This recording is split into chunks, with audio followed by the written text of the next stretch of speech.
राक्षसी हिमालय के हृदय में, जहाँ चोटियाँ आकाश को छूती थीं, एक दिव्य प्रकाश चमका और देवी का पहला रूप प्रकट हुआ।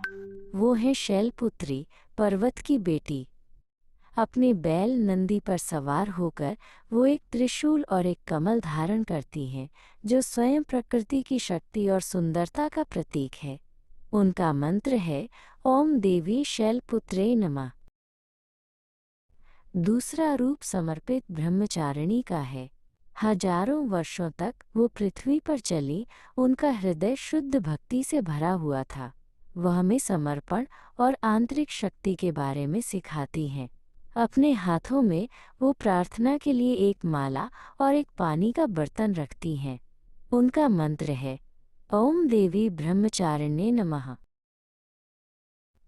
माथे पर एक सुंदर घंटी की तरह चमकते अर्धचंद्र के साथ तीसरा रूप चंद्रघंटा दुनिया में शांति लाती है।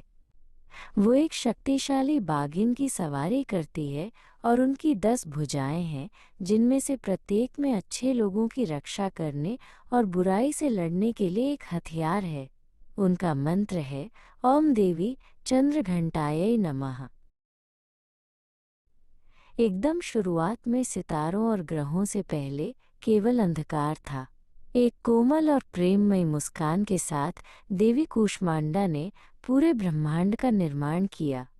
वो सभी प्रकाश और ऊर्जा का स्रोत हैं, जो सूर्य के समान तेज चमकती हैं। उनका मंत्र है ओम देवी कूष्मांडायै नमः। पांचवा रूप प्रेममयी माँ स्कंद माता का है। वह अपने पुत्र वीर युद्ध देवता स्कंद को अपनी गोद में रखती हैं। वो एक माँ के शक्तिशाली और कोमल प्रेम का प्रतिनिधित्व करती हैं। वो एक शेर की सवारी करती हैं और उनकी 4 भुजाएं हैं, जो हमेशा अपने बच्चे की रक्षा के लिए तैयार रहती हैं। उनका मंत्र है ओम देवी स्कंद मातायै नमः।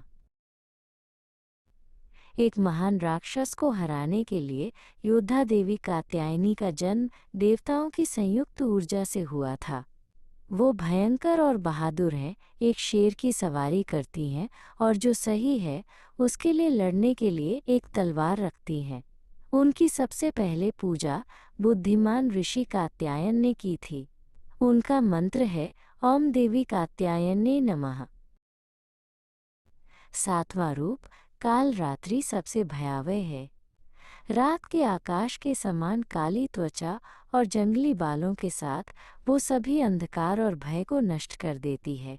हालांकि वो डरावनी दिखती है, लेकिन उनका दिल दयालु है और वो हमेशा अपने भक्तों की रक्षा करती है। वो एक गधे की सवारी करती है। उनका मंत्र है ओम देवी काल रात्र्यै नमः।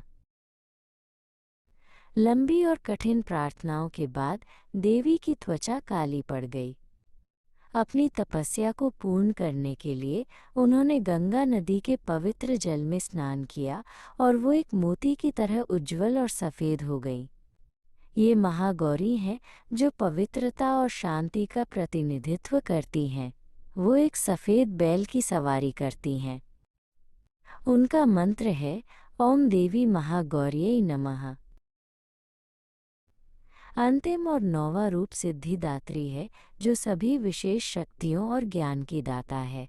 देवताओं से लेकर ऋषियों तक हर कोई उनकी पूजा करता है। वो एक सुंदर कमल के फूल पर बैठती है और एक गदा, एक चक्र, एक शंख और एक कमल धारण करती है, जो आशीर्वाद और ज्ञान प्रदान करने के लिए तैयार है। उनका मंत्र है ओम देवी सिद्धिदात्र्यै नमः।